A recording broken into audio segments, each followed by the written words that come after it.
Welcome to Thursday's Word.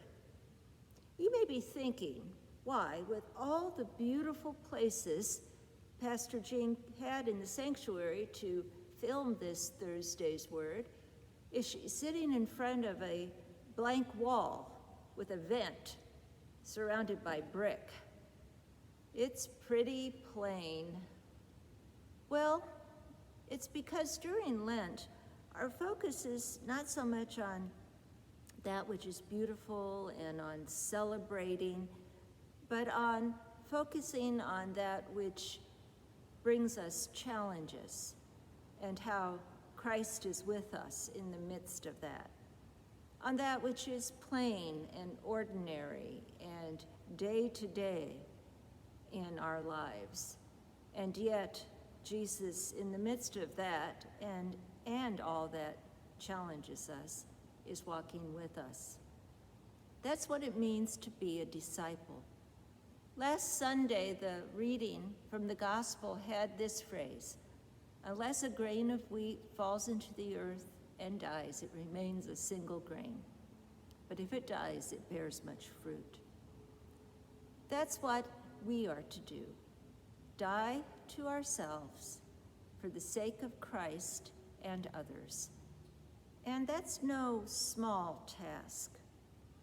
In our Lent devotion book, I came across a story that's told by that day's writer. This is the reading for the fifth Sunday in Lent. And this is what he says. There is no cost for our salvation. It is God's free gift.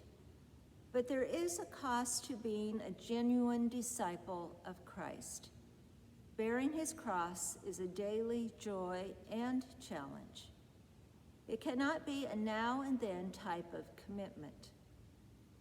Many people are glad to join a church, but few are willing to bear his cross by becoming totally committed to Christ and his mission. At the end of a new member class, when I emphasized the cost of discipleship, a woman asked me quite seriously if we offered social memberships at our church.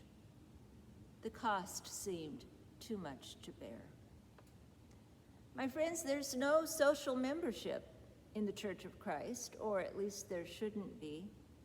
And especially as we approach Holy Week, we give more focus to what it means to be a committed follower of Jesus, a disciple who takes up the cross, who dies to self for the sake of the gospel. As I said, that's the plain truth, the ordinary way to follow Jesus. And yet, if we commit ourselves to doing so, our lives and the lives of others and the world will be enriched.